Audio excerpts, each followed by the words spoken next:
더 건강한 삶을 위해 오늘도 의학 채널 비욘디를 찾아주신 모든 분들 진심으로 환영합니다. 안녕하세요. 제주 라이브로 인사드립니다. 여러분의 건강지킴이 아나운서 송예은입니다. 여러분도 혹시 이런 고민해 보신 적 있으신가요? 생리할 때가 됐는데 왜 안 하지? 혹은 생리를 했는데 왜 2주 만에 또 하는 것 같지? 여성분들이라면 한 번쯤 고민해 보셨을 것 같은데요. 이렇게 생리 주기를 잘 아는 것은 여성 건강의 또 핵심적인 지표이기도 합니다. 오늘은 생리 주기가 일정하지 않은 분들에게 조금 더 고민을 들어볼 수 있는 시간 준비했는데요. 로즈네온 박영 원장님 나와주셨습니다. 안녕하세요. 안녕하세요. 잘 지내셨나요? 네. 제가 맛있는 예. 디저트를 주셨는데 약간 땅콩이 네, 목이 확 아파서 한번 커피만 먹을게요. 네. 아니 이번에 스페인을 다녀오셨잖아요. 네. 스페인과 지금 제주의 날씨 비교하면 좀 어때요? 스페인은 태양의 나라죠. 네. 습하지도 않고 늘 이렇게 태양이 내리쬐니까 푸른 하늘에 미세먼지 없는 이런 곳에서 사는 그러니까 날씨가 네. 사람의 기분을 정말 중요하게 좌우하는구나. 최근 한 2주 동안 제주도가 계속 흐리면서 눈이 좀 맞아요. 오고 이랬었죠. 그러다 보니까 그 햇빛이 좀 그립기도 하더라고요. 그래도 오늘부터는 좀 날씨가 화창해진 네, 것 같아요. 이제 네. 봄이 좀 오나 싶은데. 네, 마침 네. 날씨가 좋아가지고 맞아요. 오늘은 밖에서 한 바퀴 뛰고 왔어요. 네. 러닝 하셨어요? 네. 누구랑 다녀오셨어요? 혼자 그냥 네. 오. 러닝만큼 기분 좋고 그리고 또 빠르게 그 유산소가 되는 게 없는 것 같아요. 그러면 한 번 뛰실 때 몇 킬로미터 정도 뛰세요? 보통 한 4에서 5km 정도? 오. 네, 저희 여기서 수목원 한 바퀴 뛰고 오면은 네. 한 5km 정도 됩니다. 와, 대단하시다. 아니, 아니에요. 저는 진짜 2, 3km 뛰기도 너무 헉헉대면서 이게 진짜 그런 것 같아요. 운동을 좀 한 번 쭉 하면은 요가든지 뭐든지 네. 그럼 좀 체력이 올라오는데 한 일주일만 쉬어도 뭔가 거꾸로 가는 느낌이 확실히 들더라고요. 맞아요. 제가 요즘 더 이상 버티면 안 되겠다는 생각을 하고 제일 처음에는 그냥 동네 한 바퀴씩 걷기부터 했어요. 네. 걸어도 힘들고 체질이 저질 체력이 되면서 그러다가 조금씩 빠른 걸음으로 걷다가 그다음 빠른 걸음으로 뛰다가 네. 하면은 그렇게 뛸 수 있어요. 네. 저도 진짜 요즘 저질 체력이라고 느낀 게 오랜만에 친구를 만나는 예전 같으면은 서울 간 김에 뭐 더현대도 가고 홍대도 가고 이러는데 이젠 둘 다 만나서 에어비앤비 잡아가지고 그냥 계속 누워 그게 있다가 휴식이죠. 배민 시켜 먹고 그래서 굳이 내가 서울에 와서 배민을 정말 체력 관리가 너무 중요하다. 저희 네. 예전에 막 저속 노화를 다룬 적이 네, 있지만 네. 저속 노화가 참 중요한 시대인 것 같습니다. 네. 자, 오늘도 많은 분들이 들어와 주셨는데요. 너만을 사랑해님, 자신있게님, 그리고 하루카 나나님도 안녕하세요. 역광인데도 따스함이 묻어나는 느낌이 있다. 굿닥터님도 와, 역광도 분위기도 장난 아니네요. 의도하신 거면 대박하셨는데 지금 화면 속에 저희 뭔가 천국 천국 문학 느낌 아닌가요? 이렇게 문 열면 뭔가 지금 천국에 갈 것 같은 느낌이 이렇군요. 네. 의도하신 거예요. 네, 의도했습니다. 착하게 살아야겠다. 뭔가 천국 문 앞에 온 느낌의 컨셉입니다. 달리기님, 미술학원님, 학도님, 기다림의 미양님 들어오셨는데요. 천국에 빵 터지셨어요. 자, 오늘은 여러분들 생리가 불규칙한데 혈액 검사를 왜 하는 거예요? 라는 주제로 이야기를 다뤄보려고 합니다. 저도 이제 주제가 사실 저의 마음이기도 하거든요. 네. 생리 주기가 불규칙하면은 여성분들은 내가 지금 건강이 괜찮은 건가? 라고 이제 묻게 되는 건강 지표 중이기도 하지만 네. 이게 생리 주기랑 혈액 검사랑 무슨 상관이 상관이지? 있을까? 그렇죠. 보통 생리가 불규칙해요. 제가 원래 생리할 때가 됐는데 2주 넘게 안 했어요. 이렇게 해서 외래로 오시면은 저희가 가장 먼저 보는 것은 초음파입니다. 네. 자궁과 난소가 괜찮은지 확인을 먼저 하는데요. 이런 분들 대부분 자궁하고 난소가 특별한 증상이 없어요. 그래요. 초음파는 정상입니다. 그런데 혈액 검사는 하셔야 될 것 같아요. 이러면 네. 그 다음에 물어보시죠. 근데 왜 초음파가 정상이라는데 왜 피를 뽑아야 되죠? 이렇게 많이 물어보세요. 맞아요. 저도 이제 혈액 검사하면 뭔가 간 수치라든지 네. 뭐 혈액형이라든지 이런 느낌이 강한데 왜 혈액 검사를 해야 되는지에 대해서도 오늘 설명해 주실 예정입니다. 그러면은 일반적으로 이제 월경 주기가 어느 정도 되나요, 여성분들은? 정상적인 여성의 월경 주기는 28일에서 35일까지의 주기를 얘기를 하고요. 이게 좀 문제가 있나? 라고 하기 시작하는 것은 한 50에서 60일 주기가 넘어가면 평소에 규칙적이셨던 분들이 50에서 60일 주기가 넘어가면 뭔가 문제가 있다라고 생각하시면 됩니다. 무월경이라고 하는 정의는 생리를 3개월 이상 안 할 때 무월경이라고 정의를 합니다. 근데 이제 생리불순, 지렴 이런 이야기들로 많이 찾아오신다는 생각이 들거든요. 네. 생리불순의 고민을 많이 안고 오시는 편이신가요? 그럼요. 저희 외래에서 보통 하루에 한 10명, 한 10명에서 12명. 그러니까는 1년, 한 달이면 한 300명 정도의 분들이 거의 생리불순으로 많이 오시는데요. 이 생리불순의 원인이 사실은 여러 가지가 있습니다. 오늘은 특히 호르몬 이상에 의한 생리불순에 대해서 말씀을 드리려고 하는데, 제일 첫 번째는 임신. 나도 모르게 임신을 한 경우에 생리가 안 나오죠. 그래서 가장 먼저 저희가 외래 오시면은 먼저 하는 검사가 소변으로 임신 테스트 검사를 합니다. 하지 않으셨다고 하면은. 그 다음에 두 번째로 가장 흔한 것은 노화. 네, 난소의 노화 때문에 생리 주기가 흔들리기 시작합니다. 보통 45 중후반이 되시기 시작하면 생리는 어느 정도 하기는 하지만 예전에 내가 생리는 또박또박 한 번도 날짜에 없이 계속 정날에 했었는데 이게 미뤄지거나 좀 당겨지거나 하는 것들이 있습니다. 그 외에 이제 가장 흔한 것들이 우리가 호르몬 이상에 의한 거죠. 그러면은 이제 혈액 검사를 하면 이 생리 불규칙을 진단하는 데는 어느 정도 도움이 될까요? 우리가 생리불순을 일으키는 삼총사가 있어요. 호르몬 삼총사가 있는데 그 아이들이 첫 번째는 프로락틴이라고 하는 호르몬이 있고요. 두 번째는 갑상선이라고 하는 호르몬이 있습니다. 마지막 세 번째는 LH-FSH라고 해서 그 난소의 기능에 영향을 주는 호르몬이 있어요. 이 3종 세트가 GnRH라고 머리에서 분비되는 시상하부에서 분비되는 호르몬에 영향을 받습니다. 이 삼형제가. 네. 그래서 GnRH라는 물질이 흔들리면 얘 3개 중에 하나 또는 2개 이상이 흔들리게 됩니다. 그러면 배란 장애가 시작이 되고 그러면서 생리가 불순하게 되는 거죠. 그래서 저희가 혈액 검사로 가장 먼저 알아보는 것이 바로 이 갑상선, 프로락틴, 그리고 또 LH-FSH라고 하는 호르몬입니다. 사진 한번 띄워주시면은 저희가 이게 왜 어떤 원리에 의해서 이렇게 생리를 불규칙하게 하는지 저희가 이렇게 얘기를 드릴 건데요. 네, 지금 화면이 띄어져 있다고 하네요. 네. 네. 우선은 제일 첫 번째 프로락틴에 대해서 잠깐 얘기를 드릴 건데요. 프로락틴이라고 하는 호르몬은 원래 유즙을 분비하는 호르몬이에요. 그런데 이게 낮밤이 바뀌거나 네. 3교대 근무를 하거나 아니면은 뭐 너무 늦게 자고 너무 늦게 일어나거나 네. 이런 생활 습관이 좀 좋지 않으신 그런 분들은 이 프로락틴이라는 수치가 좀 올라갑니다, 살짝. 그러면서 GnRH를 이렇게 낮추고요. 네. 내가 올라가니까 머리에 신호를 보내는 거예요. 내가 지금 수치가 너무 올랐으니까 너 일 좀 그만해. 그래서 이 GnRH가 알았어 이러면서 수치가 떨어집니다. 그러면 이 GnRH의 영향을 받는 갑상선과 LH-FSH가 같이 떨어지게 되는데요. 여기 이 그래프 도표를 보시면 제일 위에 빨간색으로 네. 그 IH라는 애가 있고 그 밑에 GnRH라는 애가 있습니다. 이 GnRH 밑에는 LH-FSH라는 애가 있고 그 밑에 이제 고나달 호르몬이라는 게 우리 난소 호르몬을 이렇게 조절하는 여성 호르몬들 또는 남성 호르몬들을 얘기를 합니다. 그 옆에 있는 이제 TRH, TSH, 사이로이드 호르몬이라고 하는 애들이 네. 갑상선에 관련된 호르몬인데요. 이 갑상선도 똑같이 우리 배란을 하는데 영향을 줍니다.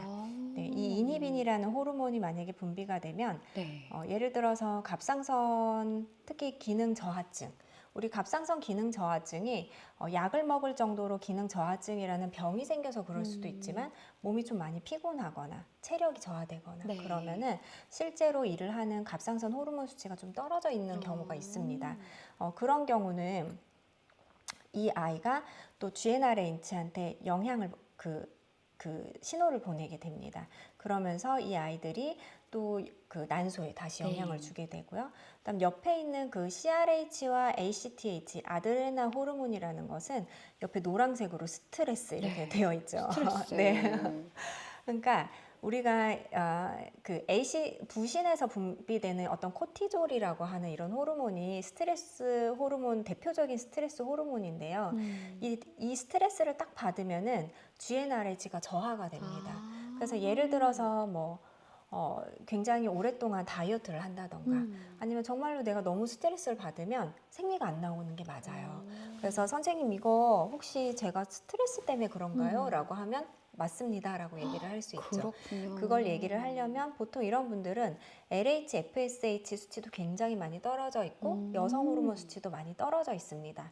그래서 저희가 아까 전에 얘기했던 피검사 3종 세트 네. 첫 번째 프로락틴이 높지 않은지 이분이 낮밤이 바뀌거나 특히 3교대 근무를 하는 경우는 고프로락틴 혈증이 없는지 확인을 하기 위해서 피검사를 하고요.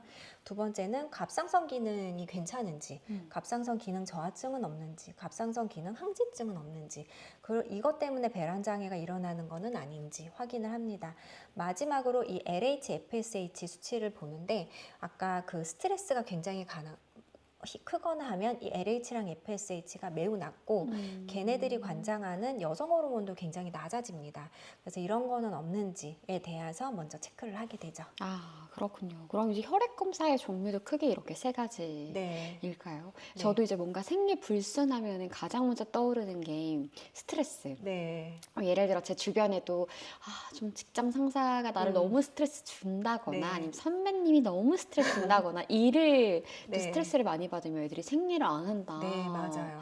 라는 얘기를 들었었는데 네. 그게 또 정말 직결적이네요. 네, 맞습니다. 그리고 또 그 서카디안 리듬이 흔들렸을 때 낮밤이 바뀌거나 특히 요즘은 특히 우리나라 같은 경우 외국보다도 우리나라가 자는 시간이 좀 많이 늦는 것 같아요. 워낙 밤 문화도 있고 밤에 또 핸드폰이라든지 이런 맞아요. 것들을 많이 하는 생활 습관 때문에 보통 1시에 자요 하면은 평균적인 이렇게 잠드는 시간이라고 보는데 이 건강적인 면에서 호르몬의 입장에서 보면은 1시는 굉장히 늦은 시간입니다.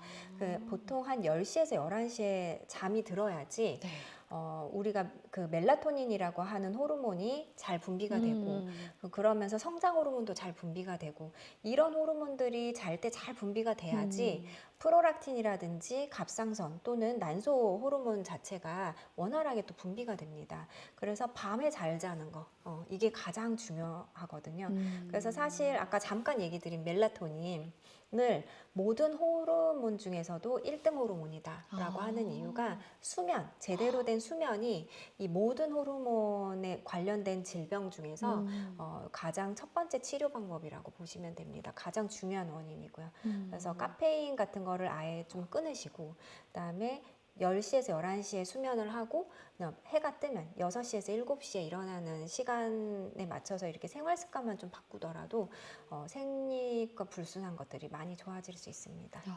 맞아요. 요즘 진짜 핸드폰 한번 잡으면 한두 시간이 순삭하고. 저도요. 네. 특히 주변에 어린아기를 키우는 아기 엄마들 같은 경우는 수면의 질이 굉장히 그렇죠. 떨어지잖아요. 네, 맞아요. 근데 저도 이제 3살이 넘어가는데도 아기가 막 새벽 네. 5시에 깨고 뭐 네. 이러면은 정말 너무 그 네. 누적이 돼서 맞아요. 피곤하거든요. 맞아요. 그래서 참 여성분들은 이렇게 생리가 어쨌든 한 달에 한 번씩 찾아오기 때문에 내 몸에 좀 신호를 제일 즉각적으로 네. 받아볼 수 있는 그런 신호인 것 같습니다. 네. 자, 그러면은 이제 생리가 불규칙하면 배란이 잘 되고 있는지 좀 확인을 해야 할까요? 그렇죠. 그래서 대부분은 생리가 불순한 원인이 배란장애입니다. 원래 이제 생리라는 사이클이 처음에 생리를 시작하고 그 다음에 한 2주 정도가 지나면 배란이 됩니다. 네. 이 배란이 되고 나서 그 다음에 이제 황체 호르몬이 나오면 프로게스테론이라는 호르몬이 나오면 자궁의 내벽이 두꺼워지면서 생리가 나올 준비를 하게 되죠. 그러면서 이제 임신이 되지 않은 게 확인이 되면 이 자궁 내막이 팍 터지면서 피랑 같이 나오는 게 생리입니다. 네. 자, 그 사이에 또 역시나 이 생리불순에 대한 고민들이 많이 느껴지는데요. 오늘도 힘내님께서는 원장님 생리증후군에는 약 말고는 방법이 없을까요? 이 생리증후군, 저를 평생 동안 괴롭혔던 병입니다. 저 역시 이 생리증후군 때문에 너무 힘들고요. 지금도 힘들기는 하는데 우선 저도 안 해본 게 없어요. 생리증후군 때문에. 생리증후군이 정말 사람의 그 삶의 질을 많이 떨어뜨리거든요. 이 겪어본 사람만이 알 수 있는 건데요. 우선 생리증후군에서 제일 처음에 해볼 수 있는 거는 야즈라고 하는 약을 먹는 겁니다. 야즈라고 하는 약의 복용이 매일매일 약을 먹는 게 좀 귀찮을 수는 있지만 가성비가 가장 좋고 효과도 가장 좋고 또 뭐 얼굴에 여드름이 많이 난다거나 생리가 불순하거나 하는 것들을 치료하는 요법으로도 쓸 수 있기 때문에 부담 없이 사용하실 수 있으세요. 그래서 야즈라고 하는 이 약을 먼저 써보는 거를 가장 좋게 생각을 하고요. 그 외에도 이제 막 비싼 음식들이 많죠. 뭐 이거는 생리증후군에 좋다라고 하는 여러 가지 건강보조식품들이 있는데 가격도 매우 비싸고 호르몬이 들어있는 것도 들쭉날쭉하기 때문에 그런 것들을 먹는 것보다는 오히려 처방을 받아서 약을 먹는 게 가격 대비 가성비도 가장 좋고 효과도 가장 좋다고 얘기를 드릴 수가 있고요. 그다음에 두 번째는 그럼에도 불구하고 감정의 기복이라든지 생리증후군의 증상이 좀 많이 심하다라고 하면은 이게 에스트로겐의 변화 때문에 세로토닌이라고 하는 행복 호르몬, 몸의 감정을 조절하는 이 행복 호르몬이 같이 떨어져서 그런 건데요. 이 세로토닌을 좀 보충해주는 약을 같이 먹는 게 좋습니다. 그래서 약 말고는 방법이 없는 건 아니지만 여러 가지 다른 방법들을 사용하기보다는 약을 먹는 게 약이 있다는 게 굉장히 감사한 겁니다. 그래서 세로토닌 제제랑 야즈 이 두 개를 처방하셔가지고 먼저 드셔보시는 거를 저는 적극적으로 추천을 드립니다. 네, 그 원장님께서 추천해주신 그 두 가지의 약 경우는 산부인과 전문의 처방이 꼭 있어야 그렇죠. 되나요? 네, 전문의의 처방이 있어야 됩니다. 네, 약국가도 살 수가 네, 없네요. 의사 선생님의 처방이 있어야 됩니다. 전문의가 아니더라도. 네. 자, 달머리님이 오늘 주제 경청하겠습니다 해주셨고요. 세리님은 선생님 신랑이랑 이야기해서 이제 임신 준비를 하려고 합니다. 평소 생리 불순이 있는데 이게 난임의 원인이 될 수 있다 하더라고요. 생리가 불규칙한데 아이가 잘 생기지 않을까봐 너무 걱정이 됩니다. 지금이라도 병원에 가야 할까요? 이 세리님 같은 분들이 굉장히 많이 오세요.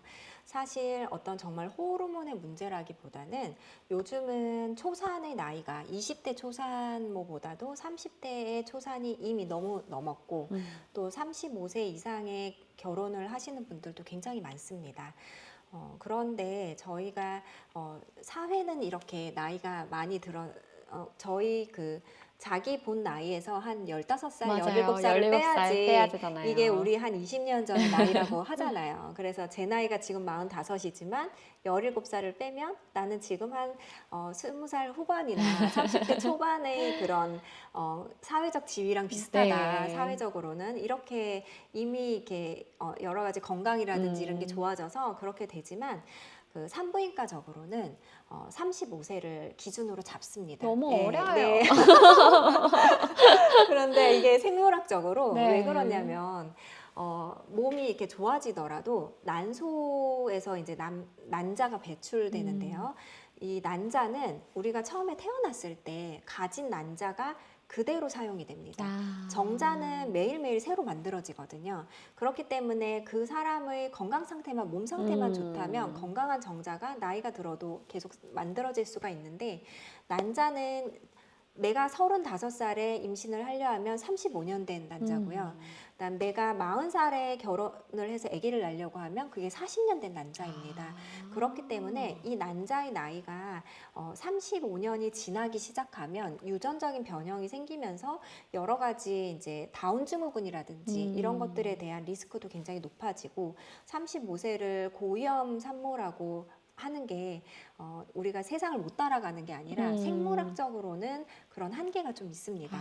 그런데 그래서 제가 세리님한테 우선 얘기를 드리려고 하는 것은 생리가 불순하다라고 하면은 기본적인 불규칙 월경에 필요한 내가 갑상선은 괜찮은지, 프로락틴은 괜찮은지, 또 난소의 기능은 괜찮은지, 네. 그 외에도 뒤에서 제가 좀 설명해 드리겠지만 여러 가지 기본 검사를 병원에서 한번 하시고요. 또 하나는 자궁 안에 난소의 난포는 잘 보이는지, 난소에 혹은 없는지, 또 자궁 내막의 두께는 괜찮은지 이런 것들을 한번 체크를 하시고 그 다음에 또 권유를 드리는 게 정확하게 난소 나이를 보는 게 있습니다. 그래서 AMH, 안티뮬라리안 호르몬이라고 하는 호르몬을 한 번쯤 체크를 해보시는 것을 꼭 권유를 드립니다.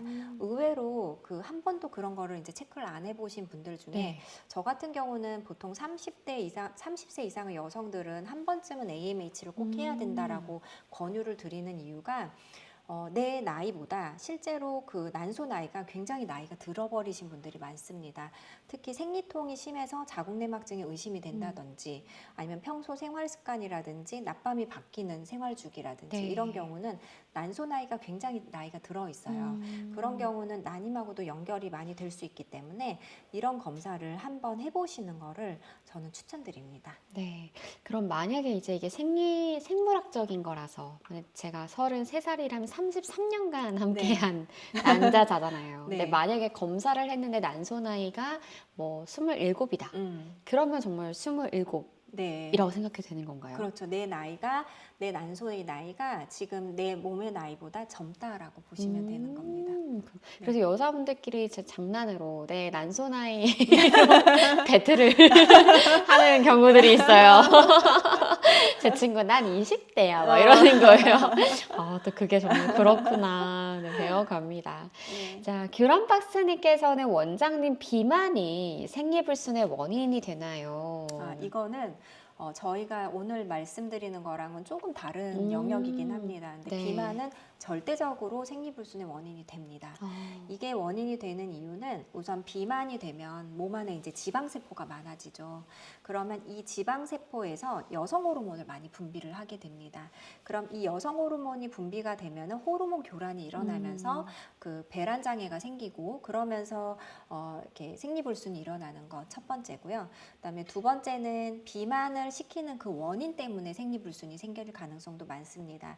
예를 들면 나는 남들하고 똑같이 먹는데 네. 살이 안 빠져.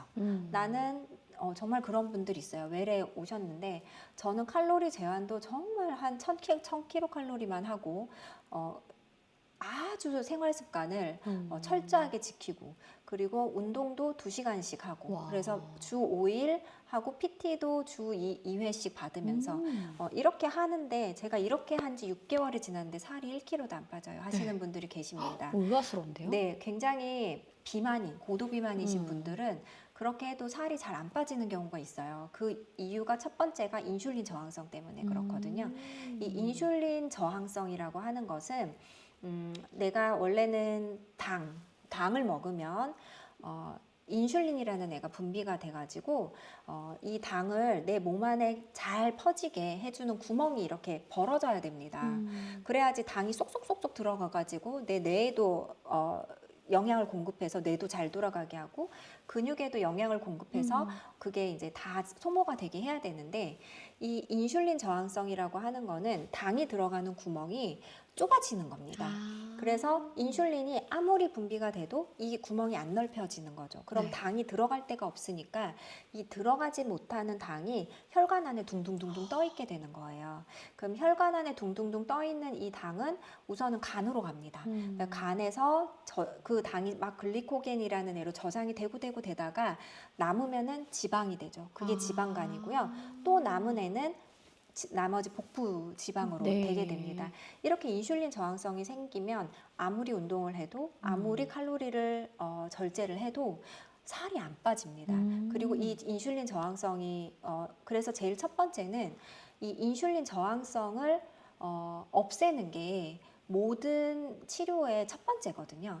그래서 제일 첫 번째는 이 인슐린 저항성을 없애려면은 우선 비만인 사람인 경우는 모든 정제당을 끊는 게 제일 첫 번째입니다. 정제당. 네, 그래서 인슐린 저항성은 계속 인슐린에 내 몸이 쩔어 있게 되면 생기는 거기 때문에 단 거, 예를 들면 초콜릿이라든지 빵이라든지 흰 쌀밥이라든지 과자라든지 이런 모든 단 음식을 완전히 끊는 그 식단을 한 3주 정도만 하셔도 네.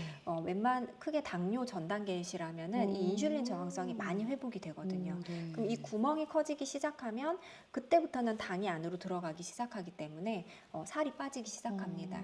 이렇게 지방이 태워지는 몸으로 바꿔야지 지방이 없어지고 지방이 없어져야지 배란장애가 없어지고 배란장애가 없어져야지 생리가 규칙적으로 되거든요.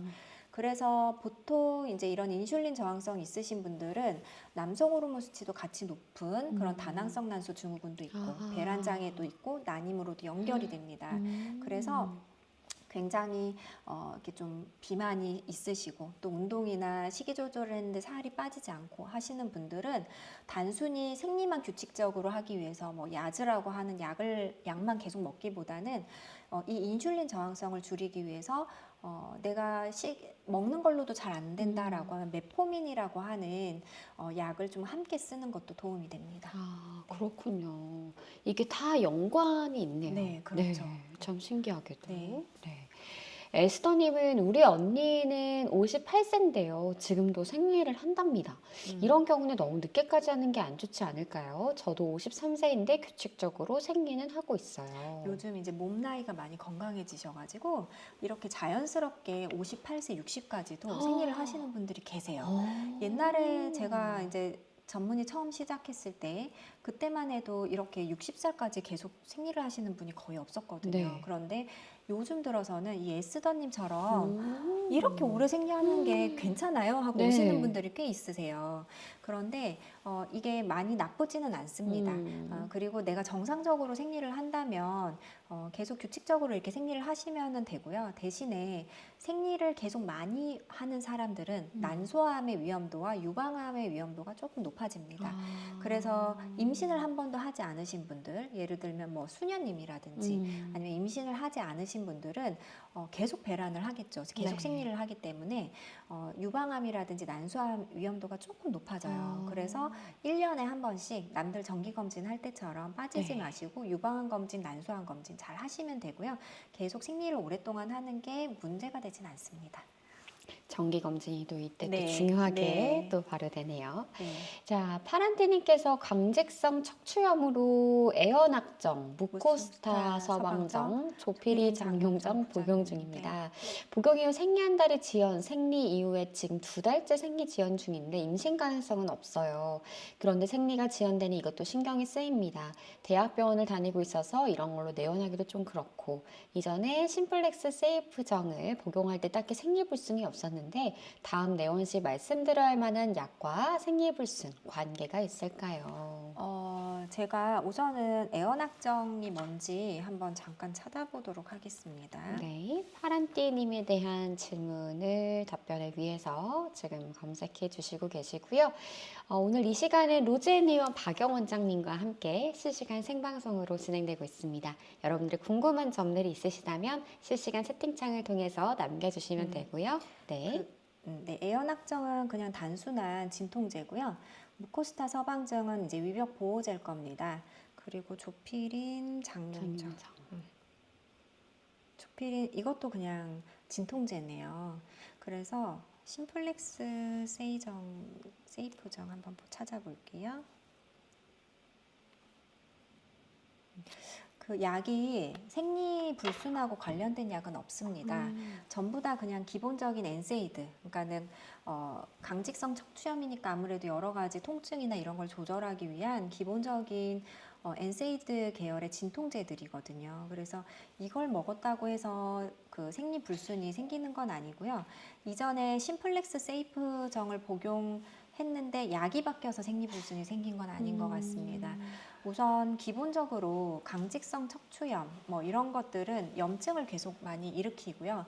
또 우리 면역 반응에도 영향을 줍니다. 그럼 염증과 이런 면역 반응 이런 것들이 생리불순에 영향을 줄 수가 있습니다. 아까 얘기 드린 것처럼 염증 계속 지속적인 통증이 있고 또 염증 반응이 일어나고 하면은 코티졸이라고 하는 물질이 올라갑니다. 네. 우리가 몸이 여기저기가 쑤시면은 짜증이 나고 스트레스가 있고 또 음. 그거에 대해서 신경을 쓰다 보면 또 스트레스를 받고 그럼 이런 코티졸이라는 물질이 생리를 조절하는 머리에서 분비되는 요 시상하보라는 애한테 영향을 줍니다. 내가 지금 스트레스 상황이야. 내 몸이 지금 여기저기가 쑤셔. 나 지금 온몸이 지금 염증이야. 그렇게 되면은 뇌에 영향을 줘서 생식은 그만해. 지금 거기에 신경 쓸 그 여유가 없어, 내 몸이. 그러니까 생식에 들어갈 에너지 그만 쓰고, 나머지 내 몸을 고치고 면역력을 좋게 하는데 모든 에너지를 써야 돼. 이렇게 신호를 보내는 거거든요. 그러면서 지금 생리불순이 생기는 겁니다. 그래서 우선은 생리불순이 계속 그렇게 심하게 돼서 뭐 LH라든지 FSH라든지 이런 것들의 수치를 한 번쯤은 재보셔야 되거든요. 그래서 약과 관련되지는 않았지만 생리불순의 원인을 한 번쯤 확인을 해보셔야 되고요. 또 이런 강직성 척추염이라든지 면역 관련 질환이라든지 이런 게 있으신 분들, 또 생리통이 너무 심한 자궁내막증이 있으신 분들은 난소 노화가 좀 다른 분들보다 빨리 진행되시는 분들도 많습니다. 네. 그래서 아까 전에는 지속적인 스트레스를 많이 받으신 분들은 LH와 FSH가 좀 많이 떨어져 있다고 얘기를 드렸는데 오히려 그 반대로 FSH가 굉장히 올라가 있을 수도 있어요. 그래서 FSH라는 수치가 40 이상이면 저희가 완경이라고 진단을 하고요. 20 이상이면은 이제 임신을 못한다라고 얘기를 합니다. 그래서 이런 것들에 대한 기본적인, 만약에 아기를 계속 가질 그런 계획이 있으시다면 이런 것들을 한 번쯤은 체크를 해보시는 게 좋습니다. 네. 자, 이어서 카라님이 고3 딸이 6개월째 검은색 혈로 생리를 하는데요. 병원을 가볼까요? 다른 증상은 없습니다. 이 고등학생들 많이 오거든요. 재수생도 많이 오고 이게 공부 스트레스 때문에 그렇습니다. 아이고. 네, 그리고 만약에 다이어트를 한다면 다이어트 때문에 그렇고요. 낮밤 바뀌는 생활도 마찬가지입니다. 정말 우리나라 고등학생들이 이 생리불순이 정말 많아요. 오히려 건강하게 이렇게 생리를 하는 친구가 있나? 물론 네. 저희 병원에 오는 친구들이 다 이제 그런 경우가 있는데 생리통도 너무 심하고 생리불순도 너무 심한데 우선은 이게 검은색 혈이라는 뜻은 생리양이 굉장히 작다라는 뜻입니다. 네. 만약에 생리가 많다면은 이게 붉은색 그 속도가 빠르니까 자궁에서 질을 거쳐가지고 밖으로 나오는데 요 질 안으로 나오는 속도가 빠르겠죠. 생리양이 많으면. 그러니까 붉은색인데 이게 검은색이라고 하는 것은 자궁에서 나온 혈이 질 안에 좀 고여있 있다가 검은색으로 변하는 겁니다. 네, 산화가 되면서. 네. 그래서 이 검은색 혈이 조금씩 이렇게 묻어 나오는데 양이 적다는 거고요. 이런 친구들 피검사 해보면 아까 얘기해드린 것처럼 LH, FSH가 떨어져 있고 여성 호르몬이 많이 떨어져 있는 경우가 많이 있습니다. 다른 증상은 없는데요. 지금 고3이면 아직 수능이 11월이니까 조금 남았네요. 그러면은 사실 별로 해줄 건 없습니다. 해줄 건 없는데 그래도 이 검은색 혈로 생리할 때 한 번도 초음파를 본 적이 없으면 네. 간혹 가다가 난소에 혹이라든지 이런 거 있는 친구들 한 번씩 있어서 이것만 한번 체크만 한번 해보시고 호르몬 검사 한번 해보시고 괜찮으면 이런 검은색 혈로 대학 입학 시험 칠 때까지 별 증상 없이 별 치료 없이 그냥 지내셔도 됩니다. 네. 참 이게 스트레스가 완전 직결이네요. 그렇죠. 뭐 수능이든 다이어트든 네. 3교대든. 그럼요. 네. 그 3교대가 제일 심한 것 같아요. 3교대는 이미 그 3교대 하는 것만으로도 굉장한 스트레스고 그럼요. 네, 그게 그 바람의 큰 리스크 팩터가 된다고 또 얘기를 하더라고요. 그래서 3교대 근데 내가 먹고 살기 위해서 3교대를 안 할 수는 없다라는 상황이면은 멜라토닌이라고 하는 건강보조 식품을 좀 같이 드셔서 수면의 질을 좀 좋게 하시고 그리고 또 카페인이라든지 네. 수면에 영향을 주는 카페인이 들어있는 커피라든지 녹차 이런 것들을 좀 중단하시고 또 적절한 근력 운동을 좀 하시는 것을 추천드립니다. 저도 먹어야 되나 봐요. 애기 때문에. 멜라토닌. 네, 너만을 사랑해님은요. 원장님 생리불순으로 병원에서 피임약을 처방받고 일주일 정도 지났을 때 생리통처럼 생리 전통 통증이 심하게 생겨서 원래 피임약을 먹어도 생리통이 생기는 건가요? 병원에서는 그래도 매일 꾸준히 복용해야 된다고 하던데 2달치를 받은 상황입니다. 매일 생리통을 달고 먹어야 되는 건지 궁금합니다. 이런 분들 있어요. 너만을 사랑해님처럼 고치러 갔는데 네. 생리불순 고치러 갔는데 이 약을 먹고 나서 약의 부작용으로 없던 생리통 같은 통증도 생기고 또 가장 흔한 부작용이 또 질출혈입니다. 네. 이런 질출혈도 생기고 하다 보니까 내가 이걸 계속 먹는 게 맞나 이런 생각을 하게 되거든요. 꾸준히 먹는 게 맞습니다. 이게 왜 생기냐면은 원래는 우리가 여성 호르몬이 이렇게 올라갔다가 내려갔다 하면서 주기적으로 이렇게 변화가 있거든요. 그런데 이 주기에 따라서 이제 생리가 나오는 겁니다. 이렇게 네. 주기적으로 이렇게 변화가 있어서. 그런데 생리가 불순한 사람은 이 호르몬이 이렇게 막 이렇게 좀 흔들리는 거죠. 그래서 약을 좀 먹어가지고 얘를 다시 좀 원래대로 돌려놓는 과정인데요. 이 약이 이렇게 들어가다 보면은 원래 좀 불규칙했는데 이 약이 들어가면 에스트로겐과 프로게스테론의 어떤 갭이 생기게 되는 경우가 있어요. 그래서 이 약을 계속 먹으면은 호르몬이 요렇게 일정하게 됩니다. 그래서 요렇게 일정하게 되다가 그 흰알 먹을 때 딱 떨어지면서 생리 나오고 또 요렇게 일정하게 되다가 흰알 먹을 때 딱 떨어지면서 생리 나오고 그게 목표거든요. 원래 생리를 이제 좋게 만드는 그게 목표긴 한데 요게 일정하게 되기까지 과정이 요 흔들리는 애를 좀 누르면서 이렇게 잡아주는 거죠. 부족한 애는 올려주고 높은 애는 좀 낮춰주면서 이렇게 잡아주는 과정에서 이 에스트로겐과 프로게스테론이 원래랑 달라지니까 그 차이 때문에 출혈이 좀 생길 수가 있어요. 그런데 질출혈이 생기기 전에 그 출혈이 생기기 전에 자궁이 지금 생리할 땐가? 이러면서 조금씩 수축을 하는 겁니다. 생리통처럼. 그러니까 생리통이 생기는 원인은 자궁이 수축을 해서 생리통이 생기는 건데 생리를 할 정도로 자궁이 많이 수축하는 건 아니고 자궁 내막이 떨어져 나갈 정도로 그 호르몬이 있는 건 아니지만 이 자궁이 잠깐 착각을 해가지고 생리를 하려고 자궁이 자꾸 수축을 하는 겁니다.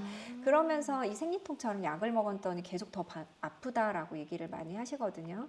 근데도 이건 꾸준히 먹으면 괜찮아집니다. 그래서 너무 걱정하지 마시고 어느 정도 진통제로 저희가 아픈 점수를 매길 때 하나도 안 아픈 게 0점이고 죽을 만큼 아픈 게 10점이다라고 하면은 이 그 생리통의 점수가 내가 지금 약을 먹었는데 느끼는 그 진통의 정도가 한 4점 이하다. 약 먹으면은 더 떨어진다라고 하면은 계속적으로 드셔도 됩니다.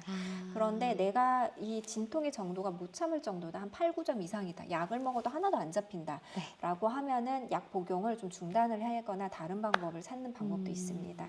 근데 우선은 이거를 좀 꾸준히 보통 한 3달 먹어야지 이게 좋아지거든요. 잡히거든요. 네. 그래서 이걸 꾸준히 드시는 걸 좀 추천드립니다. 정말 각각의 너무 다양한 네. 고민들이 있다는 게 네. 느껴지네요. 우리 답변에 대해서 달무리님도 기억하겠습니다. 오늘도 힘내님 답변 감사합니다. 세리님도 아이고 정성스러운 답변 감사합니다. 라고 해주셨고요. 자, 이어서 또 다른 고민은 말달리자님의 사연인데요. 갱년기 생리 불순 때문에 영양제를 먹어볼까 합니다. 일단 갱년기가 여성 호르몬으로 인해 생기는 증상이라고 듣다 보니 이 호르몬을 관리해주는 게 좋다는 생각이 들어서 파이토젠 퀸 플러스라는 호르몬 영양제를 먹으면서 관리를 시작해 볼까 합니다. 갱년기 생리불순엔 영양제를 먹어도 도움이 되겠죠. 제가 파이토젠 퀸 플러스가 무슨 성분인지 한번 볼게요. 근데 이제 저는 개인적으로 이게 먹으면 질출혈이 좀 잘 생겨가지고요. 자, 여기 파이토젠 퀸 플러스 이런 네, 갱년기 다양한 약들이 있는데 이게 이제 대두 이소플라본으로 이제 추출한 거네요.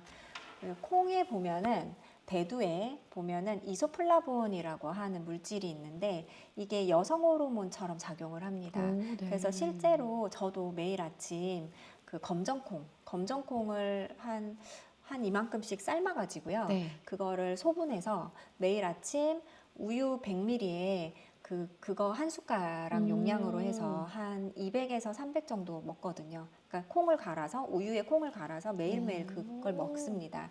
그럼 대두에 있는 이 이소플라본 성분이 여성 호르몬 대체제로 효과가 있다라고 말씀하시는 선생님들도 있는데 학계에서는 잘 받아들이지는 않습니다.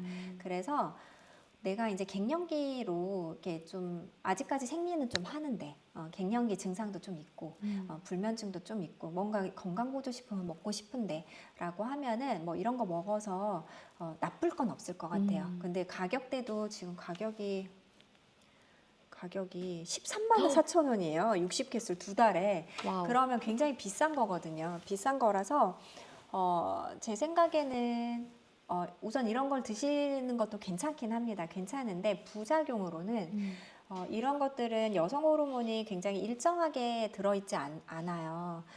그냥 이렇게 갈아가지고 만든 거니까. 그래서 어쩔 땐 여성 호르몬이 많이 섭취되고 어쩔 땐 여성 호르몬이 적게 섭취가 되면서 질출혈이 좀 생길 수가 있습니다. 네. 그럼 질출혈이 생기면 그러려니 한 건 아니고 제 병원에 오셔가지고 또 검사를 또 해야 돼요. 피 검사도 하고 초음파도 보고 해야 돼서 그런 것들이 좀 귀찮으실 수 있겠죠. 그래서 이런 거 드시기 전에 한번 검진 한번 해보시고 내 상태가 괜찮은지 한번 보고요. 그다음 또 제가 조금 더 추천드리는 거는 저는 DHEA라고 하는 어차피 건강보조식품을 드실 거면 DHEA라고 하는 성분을 좀 드시는 것도 괜찮다고 봅니다. DHEA라고 하는 것은 부신에서 분비되는 부신에서 분비되는 호르몬인데요. 네. 이 호르몬은 모든 호르몬의 어머니예요. 그래서 얘가 남성 호르몬으로도 되고 여성 호르몬으로도 됩니다. 그래서 오히려 이소플라보인보다도 얘가 조금 더 그 몸에는 네. 좀 더 맞다라고 생각할 수도 있죠. 그래서 약간 갱년기 증상이 있는데 아직까지 호르몬 치료는 하기는 좀 그렇고라고 하면은 이런 DHEA로 된 성분을 좀 드셔보시는 것도 좀 추천을 드리고요. 또 내가 되게 막 얼굴도 막 붉어지고 식은땀도 나고 막 그러는데 생리는 또 계속한다. 이런 경우는 클리나토플란이라는 또 약이 있습니다. 처방을 받아서 먹는데 네. 이것도 그냥 생약으로 되어 있는 거거든요. 그래서 이런 것들을 좀 복용하는 것도 도움이 되고요.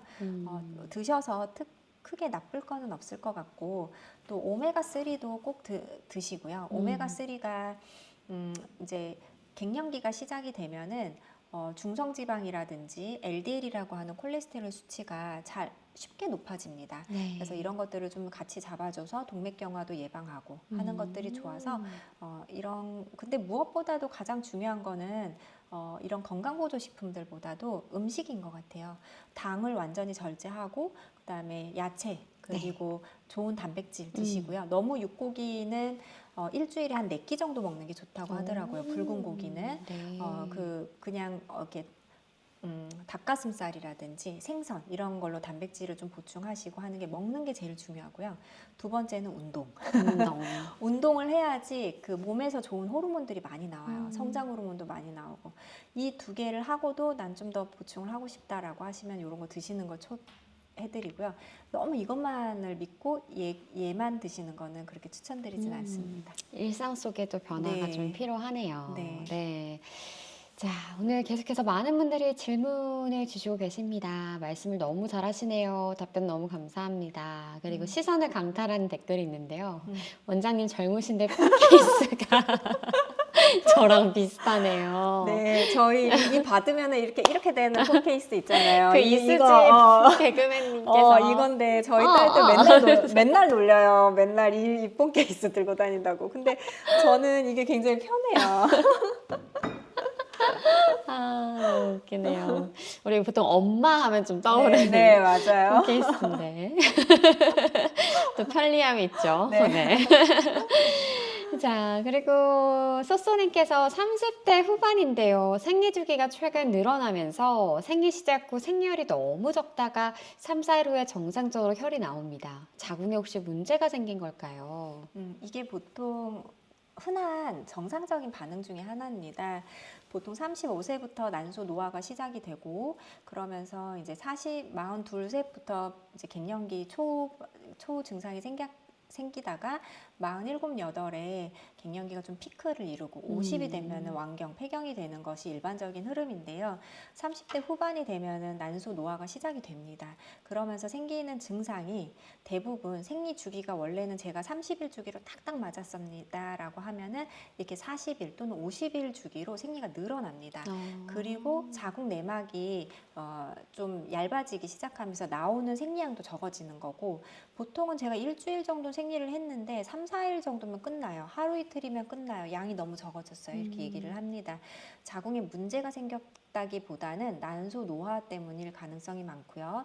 이런 노화를 일으키는 갑상선이나 프로락틴에 문제가 좀 있을 수도 있습니다. 그래서 한번 만약에 내가 임신을 뭐 계획 중이시라든지 내 건강을 한번 체크를 해보고 싶다라고, 다른 뭐 너무 피곤함을 느낀다든지 아니면 요즘 불면증도 같이 있다든지 아니면 최근에 스트레스를 받는 상황이 좀 심하다든지 이러시면은 한 번쯤 그 검진 받아보시는 것도 좋고요. 만약에 다이어트 중이시면은 다이어트 때문에도 그럴 수 있습니다. 네. 자, 이어서 두근두근 콩콩님이 이번 달 생리가 평소 주기보다 일주일 빨리 시작했는데요. 생리가 끝나는 시점에 질내 사정을 했습니다. 그런데 그 다음 날부터 생리량이 늘더니 다시 생리하듯이 이어지고 있어요. 양은 평소 생리가 많을 때 정도의 양이고요. 총 17일째 생리가 이어지고 있습니다. 부정 출혈 같기도 한데 컨디션은 좋고 또 크게 스트레스 받는 일도 없는데 아픈 데도 없어요. 이거는 이제 질내 사정하고는 전혀 상관은 없고요. 이거를 한 번은 생리고 한 번은 질출혈이라고 합니다. 그래서 이 질출혈이 생기는 원인이 크게 세 가지가 있어요. 하나는 자궁하고 난소에 어떤 혹이 있는 경우에, 네. 그래서 자궁에 뭐 용종이라든지 난소에 혹은 없는지, 자궁내막 증식증이라는 병은 없는지, 이런 질출혈의 원인이 되는 초음파를 한번 꼭 보셔야 되고요. 그다음 두 번째는 자궁 내막에 염증이 있는 경우에 이렇습니다. 특히 뭐 클라미디아라든지 임질, 이런 자궁 내막에 염증을 일으키는 애가 있다고 하면은 그 관계를 할 때 원래 자궁 내막에 염증이 있어서 이 자궁 내막이 흐물흐물한 상태인데 피스톤 운동이나 이런 것 때문에 자극이 되면서 얘네가 빵 터져가지고 출혈이 됐을 가능성이 있습니다. 또는 자궁경부에 염증이 있어도 그럴 수가 있고요. 그래서 염증이 있는지 확인하셔야 되고요. 마지막이 호르몬입니다. 네. 이 호르몬이 좀 삐리삐리 해가지고 생리를 하고 나서 자궁 안에 피가 좀 다시 생리를 하려고 준비를 하고 있는데, 이게 어떤 자극에 의해서 원래 울고 싶었는데 뺨 때리듯이 이게 탁 터져가지고 출혈이 됐을 수 있습니다. 출혈의 원인 세 가지를 확인을 꼭 하시는 게 좋습니다. 네. 첫째 아기 출산한 지 16개월쯤 됐는데 임신 가능성은 없겠죠. 연이은 질문이었거든요. 네. 그 임신 가능성이 있습니다. 임신 가능성은 그 모유 수유를 하더라도 또 그 내가 생리를 안 하더라도 네. 배란이 될 수 있기 때문에 항상 임신 가능성은 생리 첫날부터 그러니까 다음 생리가 할 때까지 30일 내내 임신 가능성이 있다고 보셔야 됩니다. 그래서 가능성이 적기는 하지만 한 번쯤 임신도 너무 걱정되시면은 피 뽑을 때 가장 정확한 그 혈액 베타 HCG 같이 있거든요. 그래서 그것도 같이 해보시는 거 추천드립니다. 네. 자, 오늘 이렇게 또 여러분들의 질문들을 듣다 보니 이제 네. 마무리할 시점이 됐는데요. 쏘쏘님이 답변 기다린 보람이 있네요. 벌써 난소가 늙어버린다니 속상하지만 먹는 거 매우 잘 먹고 있고 다만 일이 많아 많이 피곤합니다 하시면서 후원금을 또 이렇게 보내주셨습니다. 아까 30대 후반 생리 주기에 대한 고민인데 이렇게 또 후원금을 보내주셔서 고맙습니다. 이제 진짜 시간이 너무 빨리 갔어요. 네. 아까 봤을 때 30분이었는데 이제 마무리할 시점이 돼서 사실 오늘의 주제는 이제 생리가 불규칙한데 혈액 검사를 왜 하는 거예요? 라는 질문이었습니다. 그러면 생리 불규칙이 있다고 해서 꼭 혈액 검사를 받아야 되는 걸까요? 한번 내가 최근 3개월 동안 혈액 검사를 해본 적이 없다. 네. 자궁 초음파도 한 3개월에서 6개월 동안 한 번도 본 적이 없다. 라고 하면은 한 번쯤은 스크린 검사해 보시는 걸 추천드립니다. 네, 여성 정기 검진도 굉장히 중요한 부분인 것 같아요. 네. 그리고 또 생리 불순일 경우에 또 혈액 검사를 받아야 된다는 것도 오늘 좀 배워갈 수 있는 시간이었고요. 오늘 저희가 또 다음 방송으로 이어가는 시간 관계상 모든 분들의 질문에 답변을 드리지 못한 점 양해 부탁드리면서 로즈앤 의원을 네이버에 검색하시면 또 블로그에 네. 다양한 여성 건강 칼럼이 있습니다. 참고하실 수 있는 많은 건강 정보들이 있으니까요. 참고해 주시면 좋겠고요. 저희는 다음 달에 또 로즈앤 의원 박영 원장님과 함께 하도록 하겠습니다. 원장님 감사했습니다. 네,